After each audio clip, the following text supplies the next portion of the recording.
अभिनंदन श्रोताओं, आइए आज सुनते हैं कहानी आकाशदीप। लेखक हैं जयशंकर प्रसाद। बंदी बंदी, क्या है? सोने दो। मुक्त होना चाहते हो? अभी नहीं, निद्रा खुलने पर चुप रहो, फिर अवसर ना मिलेगा। बड़ा शीत है, कहीं से एक कंबल डालकर कोई शीत से मुक्त करता। आंधी की संभावना है, यही अवसर है। आज मेरे बंधन शिथिल हैं। तो क्या तुम भी बंदी हो? हाँ हाँ, धीरे बोलो। इस नाव पर केवल 10 नाविक और प्रहरी है। शस्त्र मिलेगा? मिल जाएगा। पोत से संबंध रज्जू काट सकोगे? हाँ। समुद्र में हिलोरें उठने लगी। दोनों बंदी आपस में टकराने लगे। पहले बंदी ने अपने को स्वतंत्र कर लिया, दूसरे का बंधन खोलने का प्रयत्न करने लगा। लहरों के थक्के एक दूसरे को स्पर्श से पुलकित कर रहे थे। मुक्ति की आशा, स्नेह का असंभावित आलिंगन। दोनों ही अंधकार में मुक्त हो गए। दूसरे बंदी ने हर्षातिरेक से उसको गले से लगा लिया। सहसा उस बंदी ने कहा, यह क्या, तुम स्त्री हो? क्या स्त्री होना कोई बात है? अपने को अलग करते हुए स्त्री ने कहा, शस्त्र कहाँ है? तुम्हारा नाम? चंपा। तारक खचित नील अंबर और समुद्र के अवकाश में पवन उधम मचा रहा था। अंधकार से खिलकर पवन दुष्ट हो रहा था। समुद्र में आंदोलन था। नौका लहरों में विकल थी। स्त्री सतर्कता से लुढ़कने लगी। एक मत वाले नाविक के शरीर से टकराती हुई सावधानी से उसका कृपाण निकालकर फिर लुढ़कते हुए बंदी के समीप पहुंच गई। सहसा पोत से पथ प्रदर्शक ने चिल्लाकर कहा, आंधी आंधी। आपत्ति सूचक तुर्य बजने लगा। सब सावधान होने लगे। बंदी युवक उसी तरह खड़ा रहा। किसी ने रस्सी पकड़ी, कोई पाल खोल रहा था, पर युवक बंदी ढुलक कर उस रज्जू के पास पहुंचा जो पोत से संलग्न थी। तारे ढक गए, तरंगे उद्वेलित हुई, समुद्र गरजने लगा। भीषण आंधी पिशाचनी के समान नाव को अपने हाथों में लेकर कंदुक क्रीड़ा और अट्टहास करने लगी। एक झटके के साथ ही नाव स्वतंत्र थी। उस संकट में भी दोनों बंदी खिलखिलाकर हंस पड़े। आंधी के आहाकार में उसे कोई न सुन सका। अनंत जल निधि में उषा का मधुर आलोक फूट पड़ा। सुनहली किरणों और लहरों की कोमल सृष्टि मुस्कुराने लगी। सागर शांत था।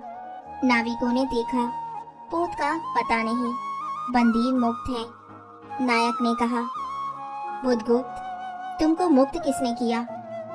कृपाल दिखाकर बुद्धगुप्त ने कहा, इसने। नायक ने कहा, तो तुम्हें फिर बंदी बनाऊंगा। किसके लिए? पोताध्यक्ष मणिभद्र अतल जल में होगा नायक। अब इस नौका का स्वामी मैं हूँ। तुम जलदस्यु बुद्धगुप्त?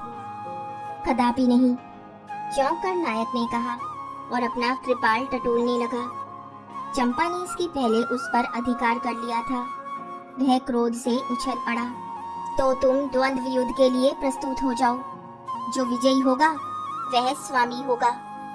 इतना कहकर बुद्धगुप्त ने कृपाण देने का संकेत किया। चंपा ने कृपाण नायक के हाथ में दे दिया। भीषण घात प्रतिघात आरंभ हुआ। दोनों कुशल, दोनों त्वरित गति वाले थे। बड़ी निपुणता से बुद्धगुप्त ने अपना कृपाण दांतों से पकड़कर अपने दोनों हाथ स्वतंत्र कर लिए। चंपा भय और विस्मय से देखने लगी। नाविक प्रसन्न हो गई, परंतु बुद्धगुप्त ने लाघव से नायक का कृपाण वाला हाथ पकड़ लिया और विकट हुंकार से दूसरा हाथ कटी में डाल उसे गिरा दिया। दूसरे ही क्षण प्रभात की किरणों में बुद्धगुप्त का विजयी कृपाण हाथों में चमक उठा। नायक की कातर आंखें प्राण भिक्षा मांगने लगी। बुद्धगुप्त ने कहा, बोलो, अब स्वीकार है कि नहीं? मैं अनुचर हूँ, वरुण देव की शपथ। मैं विश्वासघात नहीं करूंगा। बुधगुप्त ने उसे छोड़ दिया। चंपा ने युवक जलदस्यु के समीप आकर उसके क्षतों को अपनी सनिग्ध दृष्टि और कोमल करों से वेदना विहीन कर दिया। बुधगुप्त के सुगठित शरीर पर रक्त बिंदु विजय तिलक कर रहे थे। विश्राम लेकर बुधगुप्त ने पूछा, हम लोग कहाँ होंगे? बाली द्वीप से बहुत दूर, संभवतः एक नवीन द्वीप के पास, जिसमें अभी हम लोगों का बहुत कम आना जाना होता है। सिंहल के वणिकों को वहाँ प्राधान्य है। कितने दिनों में हम लोग वहाँ पहुँचेंगे? अनुकूल पवन मिलने पर 2 दिन में। तब तक के लिए खाद्य का अभाव न होगा। सहसा नायक ने नाविकों को डांड लगाने की आज्ञा दी और स्वयं पतवार पकड़कर बैठ गया। बुधगुप्त के पूछने पर उसने कहा, यहाँ एक जलमग्न शैलखंड है। सावधान न रहने से नाव टकराने का भय है। तुम्हें इन लोगों ने बंदी क्यों बनाया? फणिक मणिभद्र की पाप वासना ने। तुम्हारा घर कहाँ है? जानवी की तट पर। चंपा नगरी की एक क्षत्रिय बालिका हूँ। पिता इसी मणिभद्र के यहाँ प्रहरी का काम करते थे। माता का देहावसान हो जाने पर मैं भी पिता के साथ नाव पर ही रहने लगी। 8 बरस से समुद्र ही मेरा घर है। तुम्हारे आक्रमण के समय मेरे पिता ने ही 7 दस्युओं को मारकर जल समाधि ली। 1 मास हुआ मैं इस नील नभ के नीचे, नील जल नदी के ऊपर एक भयानक अनंतता में निसहाय हूँ, अनाथ हूँ। मणिभद्र ने मुझसे एक दिन घृणित प्रस्ताव किया।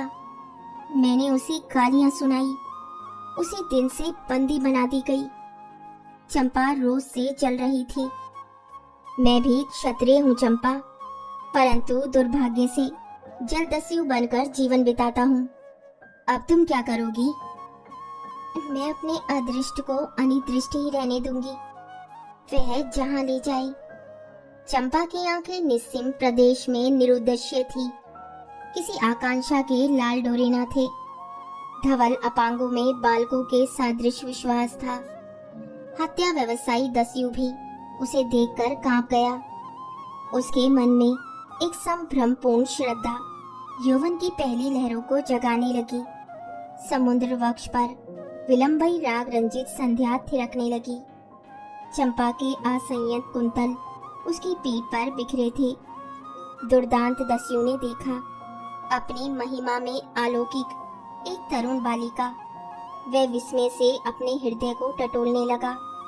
उसे एक नई वस्तु का पता चला। वह थी कोमलता। उसी समय नायक ने कहा, हम लोग द्वीप के पास पहुंच गए चंपा। बेला से नाव टकराई। चंपा निर्भीकता से कूद पड़ी। माझी भी उतरे। बुधगुप्त ने कहा, जब इसका कोई नाम नहीं है तो हम लोग इसे चंपा द्वीप कहेंगे। चंपा हंस पड़ी। 5 बरस बाद शरद की धवल नक्षत्र नील गगन में झलमला रहे थे। चंद्र की उज्जवल विजय पर अंतरिक्ष में शरद लक्ष्मी ने आशीर्वाद के फूलों और खीलों को बिखेर दिया। चंपा के एक उच्च सोध पर बैठी हुई तरुणी चंपा दीपक जला रही थी। बड़े यत्न से अभ्रक की मंजुषा में दीप धरकर उसने अपनी सुकुमार उंगलियों से डोरी खींची।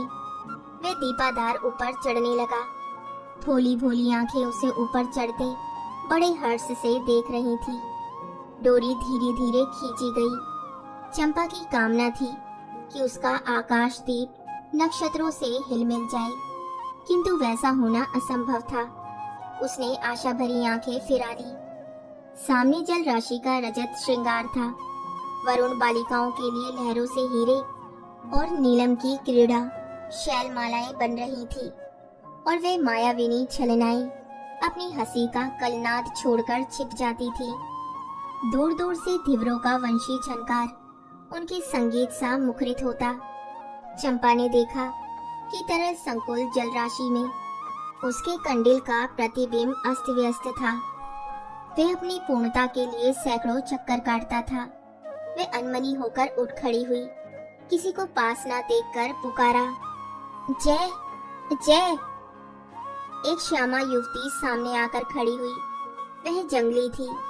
नील नभोमंडल से मुख में नक्षत्रों की पंक्ति के समान उसके दांत हंसते ही रहते। वह चंपा को रानी कहती। बुधगुप्त की आज्ञा थी। महानाविक अब कब तक आवेंगे? बाहर पूछो तो, चंपा ने कहा। जया चली गई। दुरागत पवन चंपा के अंचल में विश्राम लेना चाहता था। उसके हृदय में गुदगुदी हो रही थी। आज ना जाने क्यों वह बेसुध थी। वह दीर्घकाल दृढ़ पुरुष ने उसकी पीठ पर हाथ रख चमत्कृत कर दिया। उसने फिर कर कहा, बुधगुप्त, बावली हो क्या? यहाँ बैठी हुई अभी तक दीप जला रही हो? तुम्हें यह काम करना है? शेर निधि शाही अनंत की प्रसन्नता के लिए क्या दासियों से आकाश दीप जलवाऊं? हंसी आती है। तुम किसको दीप जलाकर पथ दिखलाना चाहती हो? उसको जिसको तुमने भगवान मान लिया है। हाँ, वह भी कभी भटकते हैं, भूलते हैं। नहीं तो बुधगुप्त को इतना ऐश्वर्य क्यों देते? तो बुरा क्या हुआ? इस द्वीप की अधीश्वरी चंपा रानी, मुझे इस बंदी गृह से मुक्त करो। अब तो बाली, जावा और सुमात्रा का वाणिज्य केवल तुम्हारे ही अधिकार में है महानाविक। परंतु मुझे उन दिनों की स्मृति सुहावनी लगती है जब तुम्हारे पास एक ही नाव थी और चंपा के उपकूल में पन्ने लादकर हम लोग सुखी जीवन बिताते थे। इस जल में अगणित बार हम लोगों की तरी आलोक में प्रभात में तारिकाओं की मधुर ज्योति में थिरकती थी। उस विजन अनंत में जब माझी सो जाते थे, दीपक बुझ जाते थे, हम तुम परिश्रम से थककर पालों में शरीर लपेटकर एक दूसरे का मुख क्यों देखते थे बुधगुप्त? वह नक्षत्रों की मधुर छाया। तो चंपा, अब उससे भी अच्छे ढंग से हम लोग विचर सकते हैं। तुम मेरी प्राणदात्री हो, मेरा सर्वस्व हो। नहीं, तुमने दस्युवृत्ति छोड़ दी, परंतु हृदय वैसा ही आकरुण, सातीक्ष्ण और ज्वलनशील है। तुम भगवान के नाम पर हंसी उड़ाते हो, मेरे आकाश दीप पर व्यंग्य कर रहे हो नाविक। उस प्रचंड आंधी में प्रकाश की एक एक किरण के लिए हम लोग कितने व्याकुल थे। मुझे स्मरण है, जब मैं छोटी थी, मेरे पिता नौकरी पर समुद्र में जाते थे। मेरी माता मिट्टी का दीपक बांस की पिटारी में भागीरथी के तट पर बांस के साथ ऊंचा टांग देती थी।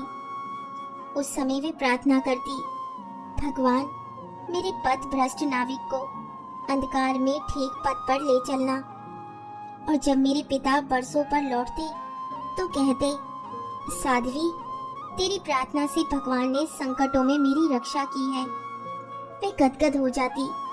मेरी माँ, हाँ नाविक, यह उसी की पुण्य स्मृति है। मेरे पिता, वीर पिता की मृत्यु के निष्ठुर कारण। चल दस्यु, हट जाओ। सहसा चंपा का मुख क्रोध से भीषण होकर रंग बदलने लगा। महानाविक ने कभी ये रूप न देखा था। वे ठठाकर हंस पड़ा। यह क्या चंपा, तुम अस्वस्थ हो जाओगी, सो रहो। कहता हुआ चला गया। चंपा मुट्ठी बांधे उन्मादनी सी घूमती रही। निर्जन समुद्र के उपकूल में वेला से टकराकर लहरें बिखर जाती थी। पश्चिम का पथिक थक गया था, उनका मुख पीला पड़ गया था। अपनी शांत गंभीर हलचल में जलनिधि विचार में निमग्न था। वे जैसे प्रकाश की उन मलिन किरणों से विरक्त था। चंपा और जया धीरे धीरे उस तट पर आकर खड़ी हो गई। तरंग से उठते हुए पवन ने उनके वसन को अस्त व्यस्त कर दिया। जया के संकेत से एक छोटी सी नौका आई। दोनों के उस पर बैठते ही नाविक उतर गया। जया नाव खेने लगी। चंपा मुग्ध सी समुद्र के उदास वातावरण में अपने को मिश्रित कर देना चाहती थी।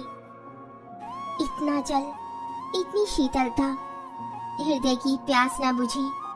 पी सकूंगी? नहीं, तो जैसे वेला में चोट खाकर सिंधु चिल्ला उठता है, उसी के समान रोदन करूं, या जलते हुए स्वर्ण गोलक सदृश अनंत जल में डूबकर बुझ जाऊं। चंपा के देखते देखते पीड़ा और ज्वलन से आरक्त बिंब धीरे धीरे सिंधु में चौथाई आधा फिर संपूर्ण विलीन हो गया। एक दीर्घ निश्वास लेकर चंपा ने मुंह फेर लिया। देखा तो महानाविक का बजरा उसके पास है। बुधगुप्त ने झुककर हाथ बढ़ाया। चंपा उसके सहारे बजरे पर चढ़ गई। दोनों पास पास बैठ गए। इतनी छोटी नाव पर इधर घूमना ठीक नहीं। पास ही वे जलमग्न शैलखंड है।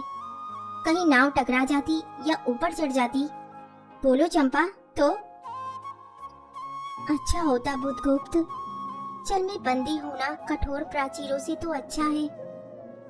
चंपा तुम कितनी निर्दयी हो। बुधगुप्त को आज्ञा देकर तो देखो, वे क्या नहीं कर सकता। जो तुम्हारे लिए नई द्वीप की सृष्टि कर सकता है, नई प्रजा खोज सकता है, नए राज्य बना सकता है, उसकी परीक्षा लेकर तो देखो। कहो चंपा। वे कृपाण से अपना हृदय पिंड निकाल अपने हाथों अतल जल में विसर्जन कर दे। महानाविक जिसके नाम से बाली, जावा और चंपा का आकाश गूंजता था, पवन थरथराता था, घुटनों के बल चंपा के सामने छलछलाई आंखों में बैठा था। सामने शैलमाला की चोटी पर हरियाली में, विस्तृत जल देश में, नील पिंगल संध्या, प्रकृति की सहृदय कल्पना, विश्राम की शीतल छाया, स्वप्न लोक का सृजन करने लगी। उस मोहिनी के रहस्य नील जाल का कुहक स्फुट हो उठा, जैसे मदिरा से सारा अंतरिक्ष सिक्त हो गया। सृष्टि नील कमलों में भर उठी। उस सौरभ से पागल चंपा ने बुधगुप्त के दोनों हाथ पकड़ लिए। वहां एक आलिंगन हुआ, जैसे क्षितिज में आकाश और सिंधु का। किंतु उस परिरंभ में सहसा चैतन्य होकर चंपा ने अपनी कंचुकी से एक कृपाण निकाल लिया। बुधगुप्त, आज मैं अपने प्रतिशोध का कृपाण अतल जल में डुबा देती हूँ। हृदय ने छल किया, बार बार धोखा दिया। चमक कर वे कृपाण समुद्र का हृदय बेधता हुआ विलीन हो गया। तो आज से मैं विश्वास करूं, क्षमा कर दिया गया? आश्चर्यचकित कंपित कंठ से महानाविक ने पूछा। विश्वास? कदापि नहीं बुधगुप्त। जब मैं अपने हृदय पर विश्वास नहीं कर सकी, उसी ने धोखा दिया, तब मैं कैसे कहूँ मैं तुम्हें घृणा करती हूँ, फिर भी तुम्हारे लिए मर सकती हूँ, तुम्हें प्यार करती हूँ। चंपा रो पड़ी। वह स्वप्नों की रंगीन संध्या तम से अपनी आंखें बंद करने लगी थी।